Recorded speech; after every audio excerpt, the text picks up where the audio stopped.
오늘 찬양 예배에 주시는 말씀 우리 함께 읽겠습니다. 시편 5편입니다. 1절에서 12절까지 우리 소리내서 하나님의 말씀을 같이 시편을 읽겠습니다. 다윗의 시, 인도자를 따라 관악에 맞춘 노래. 여호와여, 나의 말에 귀를 기울이사 나의 심정을 헤아려 주소서. 나의 왕, 나의 하나님이여, 내가 부르짖는 소리를 들으소서. 내가 주께 기도하나이다. 여호와여, 아침에 주께서 나의 소리를 들으시리니 아침에 내가 주께 기도하고 바라리이다. 주는 죄악을 기뻐하는 신이 아니시니 악이 주와 함께 머물지 못하며 오만한 자들이 주의 목전에 서지 못하리이다. 주는 모든 행악자를 미워하시며 거짓말하는 자들을 멸망시키리이다. 여호와께서는 피 흘리기를 즐기는 자와 속이는 자를 싫어하시나이다. 오직 나는 주의 풍성한 사랑을 힘입어 주의 집에 들어가 주를 경외함으로 성전을 향하여 예배하리이다. 여호와여, 나의 모든 원수들로 말미암아 주의 의로 나를 인도하시고 주의 길을 내 목전에 곧게 하소서. 그들의 입에 신실함이 없고 그들의 심중이 심히 악하며 그들의 목구멍은 열린 무덤 같고 그들의 혀로는 아첨하나이다. 하나님이여, 그들을 정죄하사 자기 꾀에 빠지게 하시고 그 많은 혐을로 말미암아 그들을 쫓아내소서. 그들이 주를 배역함이니이다. 그러나 주께 피하는 모든 사람은 다 기뻐하며 주의 보호로 말미암아 영원히 기뻐 외치고 주의 이름을 사랑하는 자들은 주를 즐거워하리이다. 여호와여, 주는 의인에게 복을 주시고 방패와 같은 은혜로 그를 호위하시리이다. 아멘.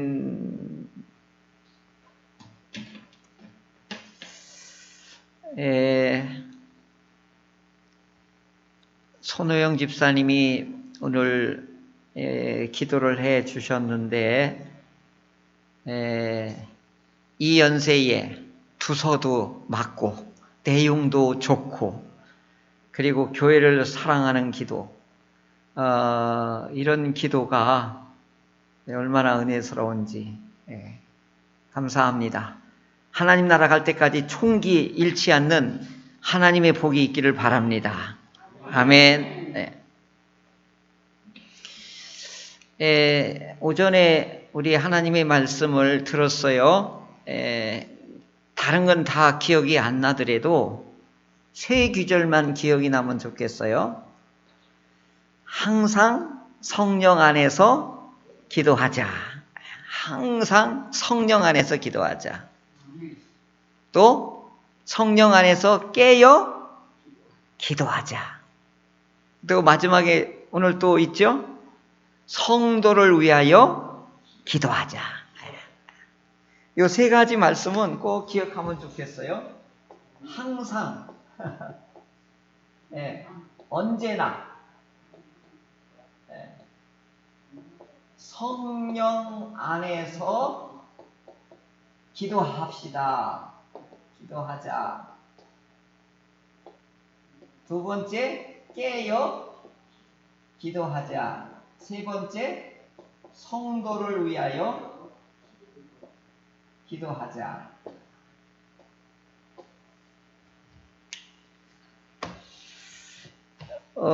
평생 잊지 못하는 은혜가 뭐냐면 내가 참으로 어렵고 힘들 때 자식이 속을 썩여서 온갖 못된 짓을 다 하고 허랑방탕하게 지나며 사람들로부터 욕을 먹으며 이놈이 아무리 바른 얘기해도 안 돌아오는 거예요.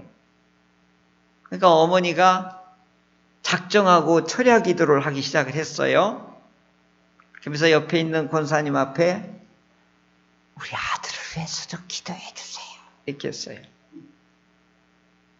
그러니까 밤새도록 이 아들 돌아오게 해주세요. 주의 종이 되게 해주세요.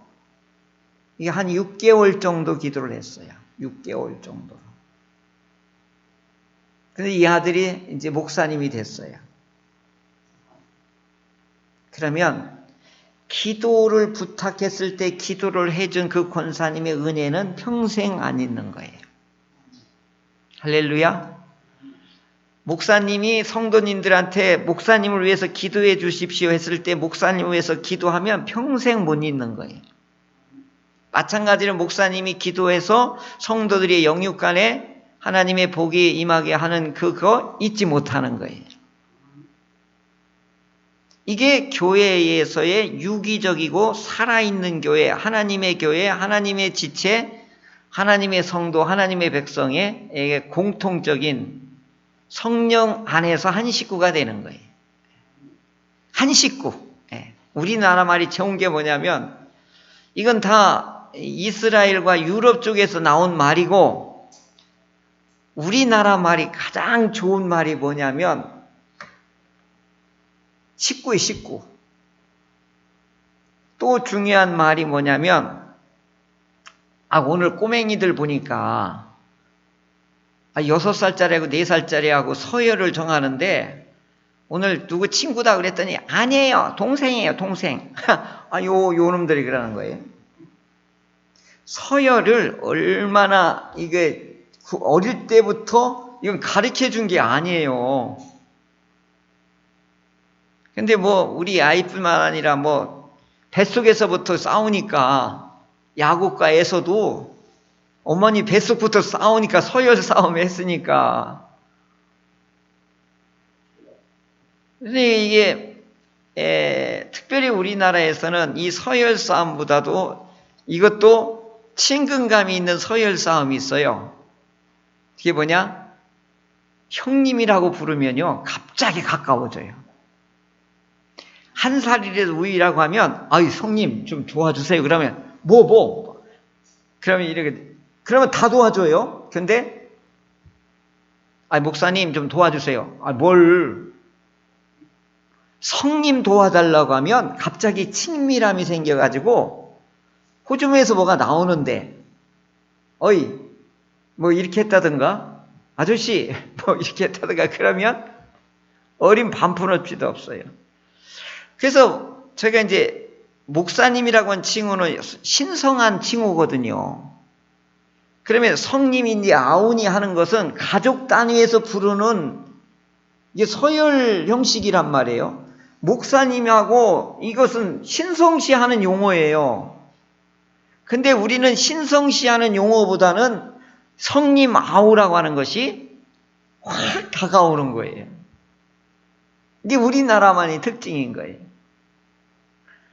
그러면 우리나라 이 찬송 중에 그거 있어요. 예수님을 형님 예수님이라고 부른 찬송 가사 있어요. 있지요? 예수님이 갑자기 다가오는 거예요.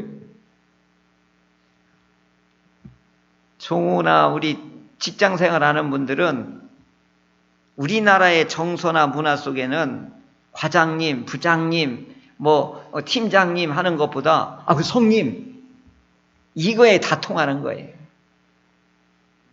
어디 개모임에 가든 어디 시장에 가든 어디에 가든 부침성이 좋은 분은 자기보다 나이가 조금이라도 높다 그러면 무조건 성님이라고 그래요. 그럼 원수 질 적이 없어요. 그런데 이게 새큼한 것이 나이도 적은 것이 이렇게 해가지고 깝실대잖아요. 그럼 우리나라는 대화가 안 돼요. 그러니까 오늘 교회 안에서의 한 형제 자매라고 하는 것은 형님 아우 간의 이런 우리의 가족 문화의 500년 역사에서 뼛속까지 가족 문화에 형성되었던 우리의 정서가 우리 교회 안에도 형제 자매의 이 가까움이 이렇게 성님, 아우 이렇게 친밀감을 느껴지는 것이 뭐냐? 성도를 향한 기도로 의해서 이루어진다. 이게 이제 에베소에 있는 성도들에게 바울 사도가 간곡하게 여러 가지 부탁한 것이지요. 그리고 뒤에 오늘 18절 이후에 보면 나를 위해서 좀 기도해 다오. 바울이 애절한 이 부탁도 같이 담겨져 있습니다. 그리스도인이냐 아니냐는 뭘로 알 수 있을까요? 저분이 예수를 잘 믿는 분이고 믿음이 신실한 분이다라고 하는 걸 알 수 있는 건 뭘까요? 신분증으로 만약에 표현한다면 기도하는 신분증일 거예요. 기도를 많이 하면 할수록 그분에 대한 위험이 생겨요. 두 번째 뭐예요?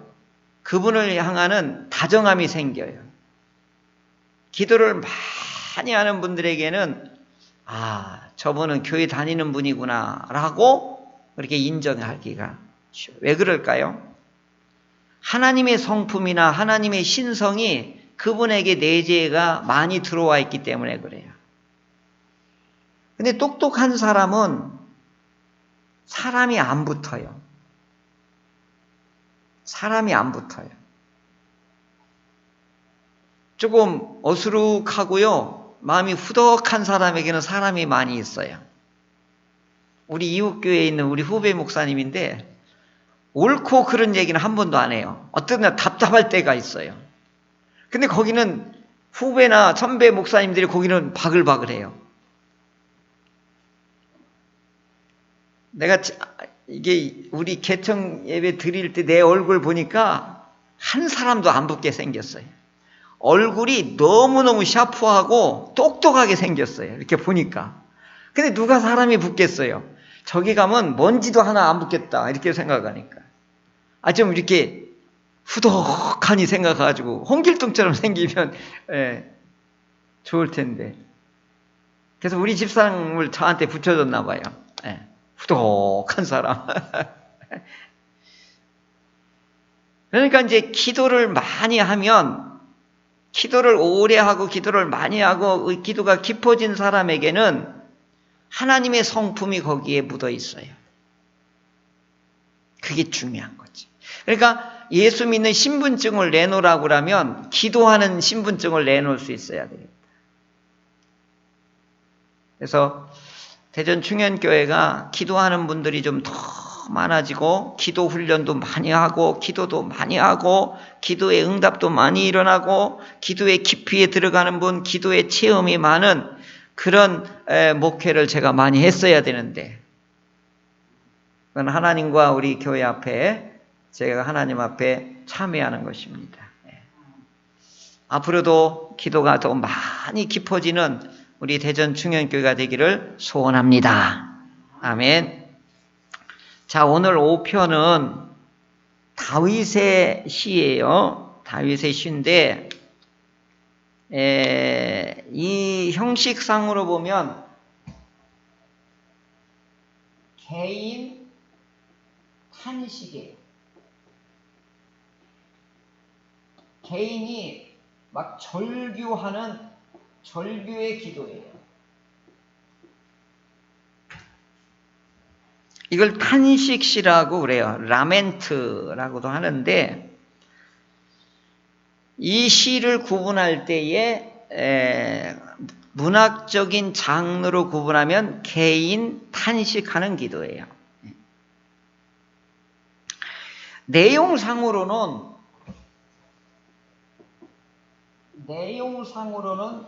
신뢰하는 시예요.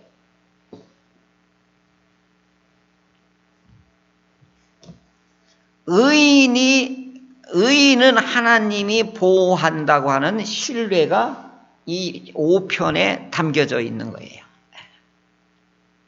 자, 탄식과 신뢰가 함께 어우러져 있는 시편이 5편이에요.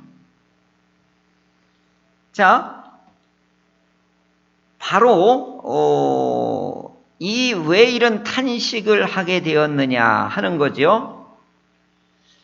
시편 1편, 2편의 주제가 이제 이어지거든요. 그걸 기준으로 해서 보면은 시편 1편에서 복 있는 사람은, 복 있는 자가 누구죠? 계속 이건 150편까지 갈 때까지 계속 가는 레일이거든요. 복 있는 사람은 누구죠? 하나님의 율법을 주야로 묵상하는 사람이다. 또 시편 2편은 또 누가 복 있다고 그랬죠? 하나님께 뭐 하는 사람이 복 있죠? 피하는 사람. 이건 꼭 잊어버리면 안 돼요. 시편 150편까지 갈 때까지 이 기차 두 레일이 뭐예요? 이렇게 쭉 같이 가는 게 뭐냐면, 복 있는 사람은 어떤 사람이냐? 하나님의 율법을, 하나님의 말씀을 늘 어떻게 하는 거예요? 묵상하는 사람이에요. 그리고 삶에 있어서 어떻게 해요? 어렵든 힘들든 좋거든 기쁘든 간에 항상 하나님께 어떻게 하는 사람이에요? 피하는 사람. 나는 이 말이 좋아요. 의지하고 신뢰하고 하나님을 의존하는 말이라고 번역이 또 될 수도 있는데, 더 좋은 건 뭐예요? 피하는 거예요. 하나님께 피하는 자가 복이 있고 하나님의 말씀을 주야로 늘 의식하는 사람이 복이 있는 거예요. 할렐루야. 오늘도 찬양 예배 드리면서 주의 종을 통하여 하나님 말씀을 지금 주야로 듣고 있는 거예요. 이 말씀이 자꾸 생각나고 이 말씀이 기억나고 이 말씀이 나의 삶을 이끌고 갈 수 있게 하는 사람이 복이 있는 거예요. 그런데 이런 사람들은 삶에 무슨 하나님이 약속을 해주셨죠? 결과로 형통의 복을 약속하셨단 말이에요. 신학가에 심기은 나무처럼 시마다 때마다 일마다 열매가 주렁주렁 열리고, 악인은 그렇지 아니하고, 그 다음에 하나님의 의인들은 항상 하나님이 인정하신다. 그리고 이 땅에서는 이 율법으로 통치하는 사람이 진정한 왕이다 라고 또 말하고 있죠. 이 땅에서 진정한 통치자는 진정한 통치자는 누구냐? 율법으로 왕 노릇하는 사람이다. 이게 시편 2편의 이 주제인 거예요. 이게 시편 전체의 주제인 거예요. 그러니까 오늘 들은 말씀을 가지고, 오늘 아침에 설교 들은 말씀을 가지고, 오늘 오후 찬양 예배 들은 말씀을 가지고, 이걸 가지고 통치자로서 삶의 현장에 가서 이 말씀대로 살아 움직이는 왕, 이 사람이 어떤 사람이다? 복 있는 사람이다.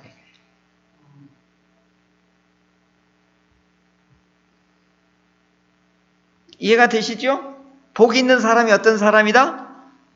하나님의 율법을 주야로 묵상하는 사람, 개인적으로. 그 다음에 하나님께 피하는 자가 복이 있어요.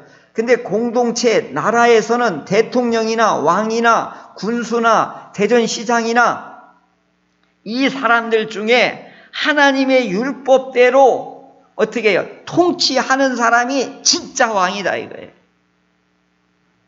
그런 사람은 어떻다?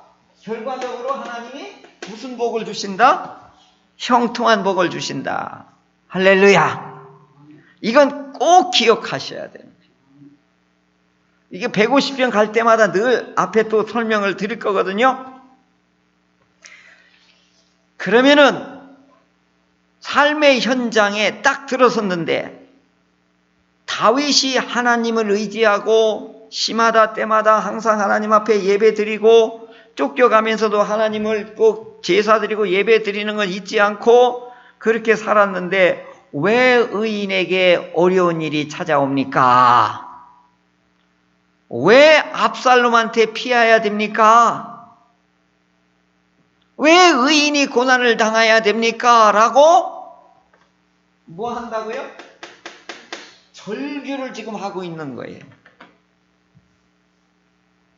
그죠? 나는 예수를 잘 믿는데 왜 몸은 아프고 마음이 들고 왜 사업은 잘 안 되고 직장과 경제적인 어려움은 왜 이렇게 막 삼중고로 이렇게 밀려옵니까?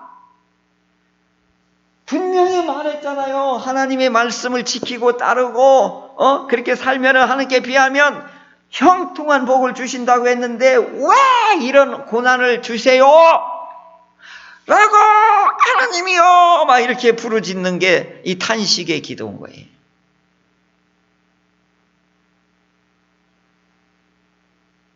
왜 이게 시편 3편이 바로 어려운 고난을 당고 이런 탄식을 겪는 일이 왜 요 바로 이어서 요 어려운 시를 여기다 싹 편집을 했냐 이거죠.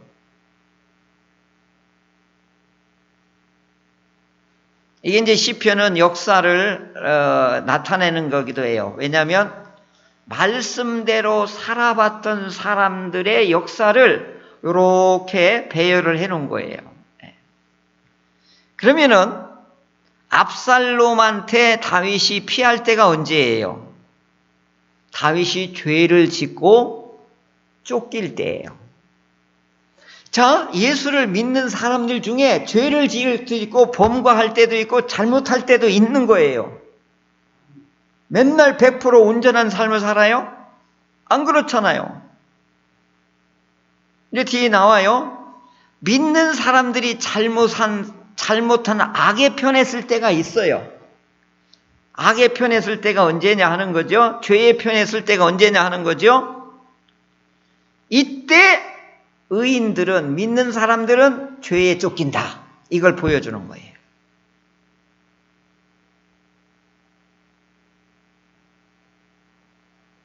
자, 오늘 5편에 보면은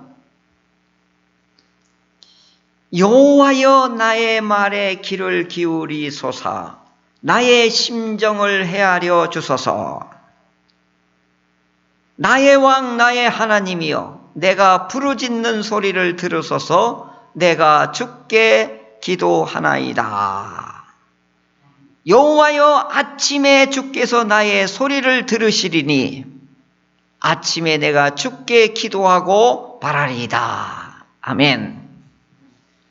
여기에 두 가지 특징이 나와요. 하나는 나의 심정.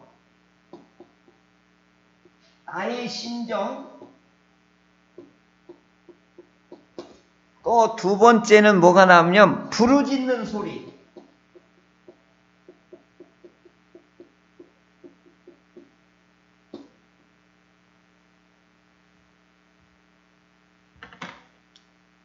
이게 기가 막힌 거예요. 나의 심정이라고 하는 것은 지금 내 마음 속에서 고통스러운 걸 말하는 거예요. 심령이 아픈 거예요. 마음이 아픈 거예요. 그러니까 이 마음속에 은밀한 기도가 있는 거예요. 이건 바깥으로 내놓을 수 없는 고통과 어려움을 나와 하나님만이 아는 은밀한 기도를 드리는 것이 뭐냐? 심정기도예요. 이건 옆에 사람한테 도와달라고 할 수가 없어요. 부끄럽고 창피하고 이건 나와 하나님만이 아는 해결해야 되는 마음의 문제란 말이에요. 고통의 문제. 그런데 두 번째는 뭐죠? 2절에는 부르짖는 소리를 들으소서라고 하는 건 뭐예요? 이건 바깥으로 소리를 내서 주여 주여 하면서 예 억울함을 풀어주소서 하면서 하는 기도예요.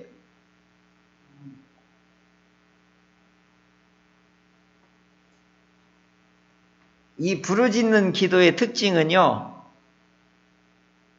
하면 심정이 아픈 게요, 풀어져요.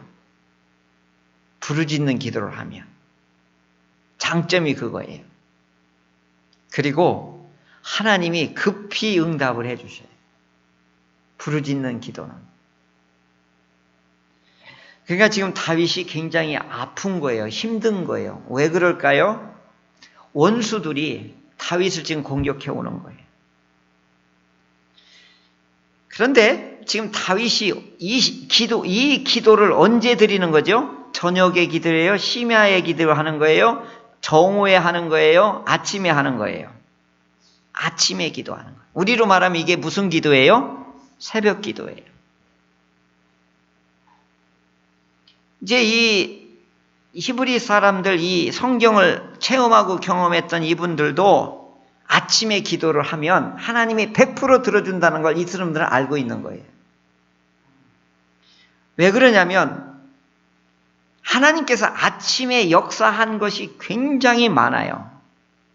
홍해바다 앞에 뒤에서 애국 군대가 쫓아오죠. 앞에는 홍해바다가 가려가고 있잖아요. 그러니까 이들이 다 죽었다고 막 절규하고 난리가 난 거예요. 막 우리를 여기까지 데리고 와서 여기서 죽이려고 하느냐 하면서 할 때 하나님 구름 빌기둥이 어떻게 해요?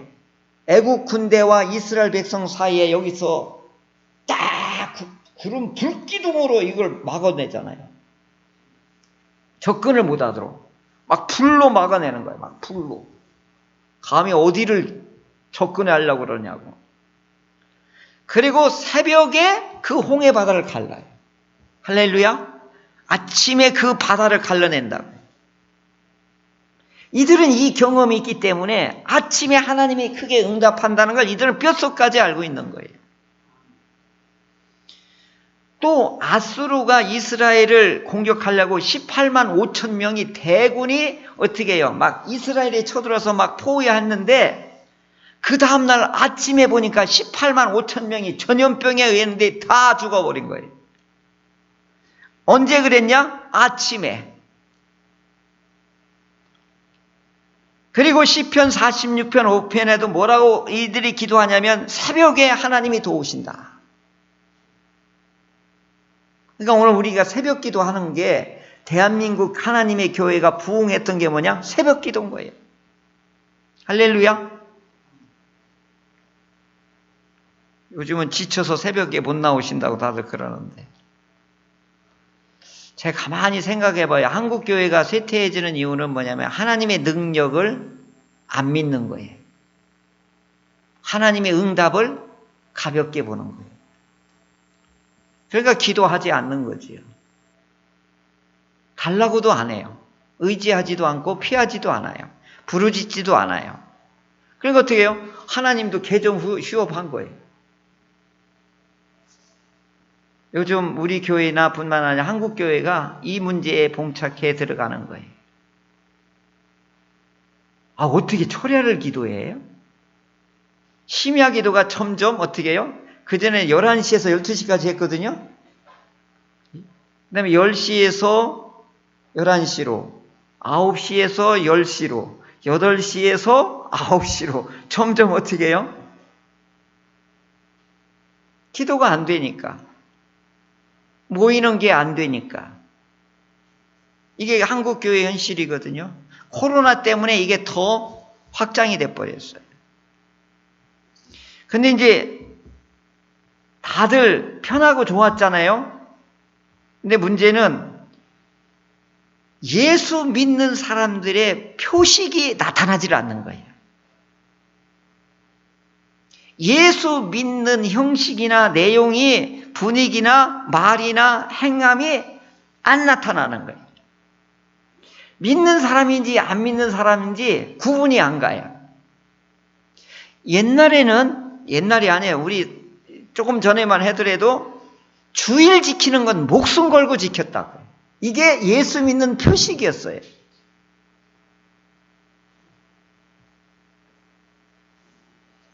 그러니까 이제 오늘 우리들의 문제가 이 문제예요. 이 히브리 사람들은 아침에 하나님이 응답한다는 걸 철석같이 믿는 거예요. 그러니까 다윗도 아침에 지금 절규하고 부르짖는 거예요. 나의 부르짖는 소리를 들으소서. 내가 주께 기도하나이다. 이렇게 기도하고 있습니다. 왜 그러냐? 5절 오만한 자들, 여기서 보면 악인들의 이제 특징들이 나와요. 악인들, 오만한 자들, 행악자들, 거짓말쟁이들, 살인자들, 거짓 증인들이 나에게 밀려오고 있습니다. 지금 다윗은 이런 곤경에, 이런 처하에 있는 거예요. 그러니까 뭐죠? 악인들, 오만한 자들, 행악자들, 거짓말쟁이들, 살인자들, 거짓 증인들이 다윗을 지금 무차별적으로 공격해 오고 있을 때에 이들은, 악인들은 하나님, 내가 알기로는 반드시 망하고, 그리고 하나님이 미워하고 싫어하고 결국은 이들을 다 멸망시킬 것을 저는 알고 있었기 때문에 이들의 제사, 이들의 11조, 이들의 월삭, 안식일, 성회, 이들의 가증한 기도 하나님이 안 들어주신가는 저는 압니다. 반면에 의인은 하나님의 풍성한 사랑을 힘입고, 하나님의 풍성한 사랑을 힘입고, 하나님의 풍성한 사랑을 힘입는 자가 의인입니다. 이렇게 나오는 거예요. 하나님의 풍성한 사랑이 뭐죠? 하나님의 은혜요, 하나님의 선물이거든요. 이걸 많이 받은 사람이 누구다? 의인이다. 이 사람은 하나님의 집에 들어갈 수가 있고, 하나님을 경외하고, 하나님께 제사 드리고, 하나님께 예배 드릴 수 있고, 하나님께 찬양 드리고, 하나님께 기도 드릴 수 있습니다. 왜냐하면 나는 저 원수들로 인하여 지금 기도하고, 저 원수로 인해서 하나님의 공의와 정의를 행하셔서 저 악인들을 하나님 반드시 어떻게 하셔야 되냐? 처벌해 주옵소서.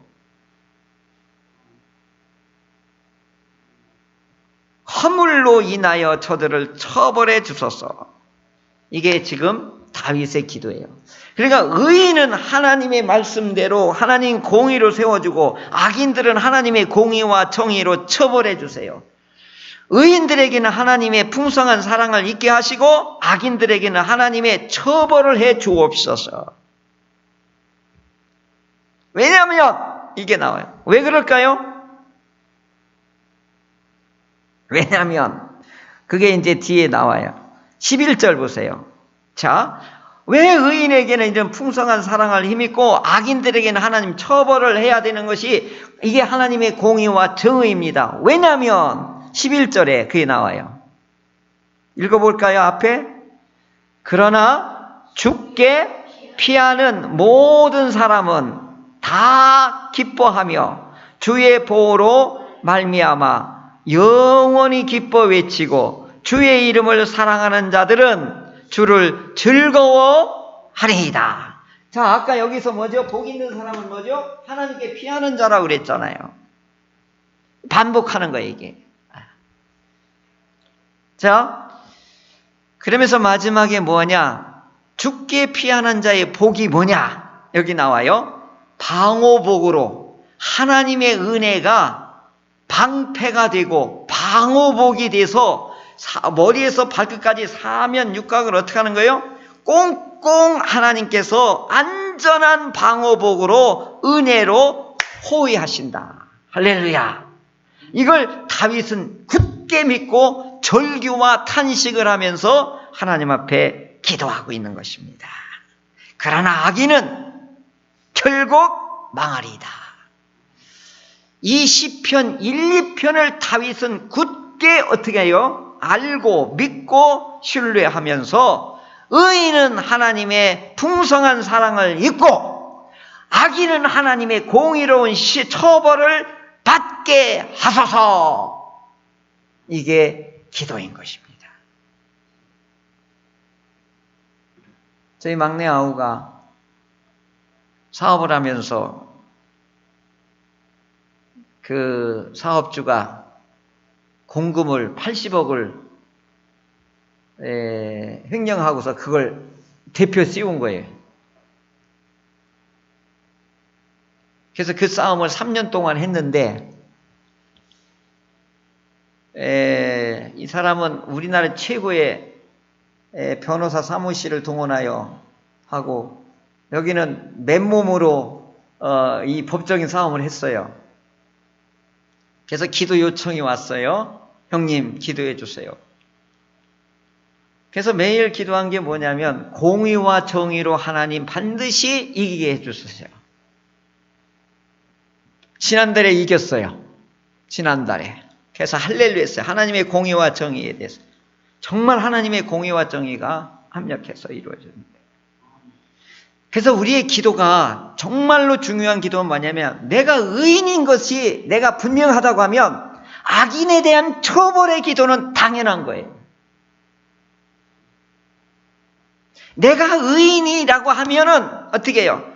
거짓말하고 살인하고 그 다음에 갖가지 오만하고 행악하고 거짓 증인을 세우고 이렇게 해서 의인을 괴롭히는 거에 대해서는 하나님이 어떻게 해달라? 처벌해달라. 이건 당연한 기도다 이거예요. 아이고 악인도 용서해 주세요. 아닌 거예요. 항시 사랑과 공의는 어떻게 해요? 같이 갈 수 없어요. 하나님은 사랑과 공의가 같이 간단 말이에요. 공의가 없는 건 사랑이 아니에요. 오냐오냐 키우면 애가 나중에 악인이 된다니까요. 아닌 건 아닌 거예요. 잘못한 건 잘못한 거라고 이걸 회초리가 있어야 되는 거예요. 그래야 이 아이가 사랑과 공의를 균형 있게 하면서 바른 사람이 될 수 있는 것이지. 자, 오늘 이 다윗의 시편은 다윗이 지금 악인들에게 의해서 지금 쫓기고 있는 거예요. 그러면 왜 의인이 왜 형통해야 되는데 왜 악인들에게 쫓기냐 하는 문제가 오늘 우리에게도 신앙적인 문제예요. 갈등이에요. 예수 믿으면 다 잘 돼야 되는데 왜 의인에게도 왜 이런 엄청난 고난이 어려움이 따르냐 이거예요. 이게 시편의 주제가 거의가 이 주제를 많이 다루고 있어요. 70%가. 왜 믿는 사람이 고난을 당해야 되고 이 억울한 일을 당해야 됩니까? 이게 70% 내용이에요. 그래서 시편은 150편에 가서 이 해답을 알려줘요. 미리 알려드리면 그거예요. 고난을 통하여 이런 도전을 통하여 하나님께 더 기도하게 하시고 하나님께 피하게 하고 하나님 앞에 절대적으로 의존하게 하신다. 할렐루야. 이게 시편에서 우리에게 알려주는 교훈인데 그걸 도식을 한다라고 하면 이런 도식이에요.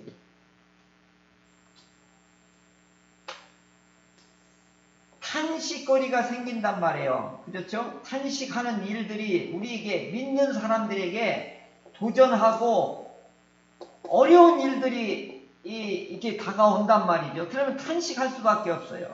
그럼 뭐 하죠? 믿는 사람의 특징은 뭐냐? 탄식거리가 발생하면, 고난이 발생하면, 어려운 일이 발생하면 반드시 하는 좋은 게 뭐냐면 뭐죠? 기도입니다. 이건 믿는 사람들에게 주는 특권이기 때문에 탄식거리는 반드시 뭐하고 연결되냐면 믿는 사람에게는 기도하고 연결되는 거예요. 그러면 기도하면 반드시 뭐가 이루어지죠? 응답. 응답이 일어나면 무슨 일이 일어나요? 감사가 일어나게 돼 있다고. 그러잖아요. 할렐루야. 이 감사가 일어난다고요. 그 다음에 동시에 뭐가 일어나죠?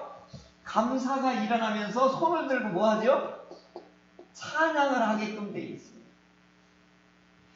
그래서 시편에서 3편부터 145편까지 탄식거리예요. 그러나 146편부터는 시작부터 끝까지 뭐예요? 할렐루야, 할렐루야, 할렐루야, 할렐루야 이것밖에 안 해요. 이게 시편에서 우리에게 주는 명쾌한 해답이에요. 자, 오늘 우리에게 믿는 사람들에게 닥치는 이 탄식, 절규의 기도가 있을 때 심정적으로 하는 아픔, 그 다음에 이것을 바깥으로 막 표출해서 부르짖는 기도를 해서 의인의 기도를 응답하소서 하는 절규, 악인에 대해서는 처벌하여 주옵소서 하는 분명한 공의의 기도.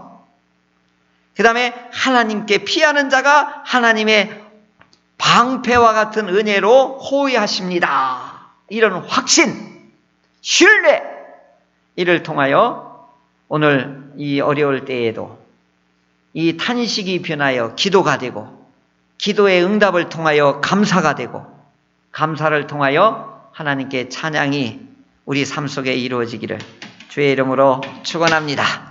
아멘.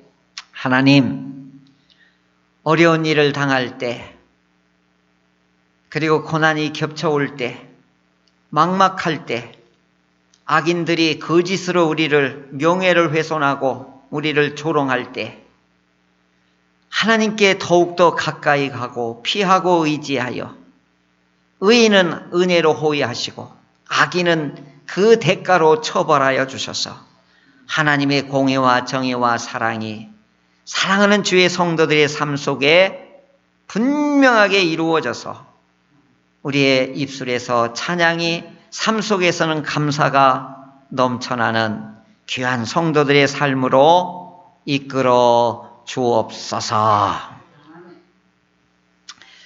지금은 우리 주 예수 그리스도의 은혜와 하나님의 크신 사랑과 성령의 교통하시고 돌보시고 호위하심이 오늘 찬양 예배를 드린 사랑하는 성도들 머리 위에, 그 가정 위에, 나아가는 앞길 위에 이제로부터 영원토록 함께 하시길 축원하옵나이다. 아멘.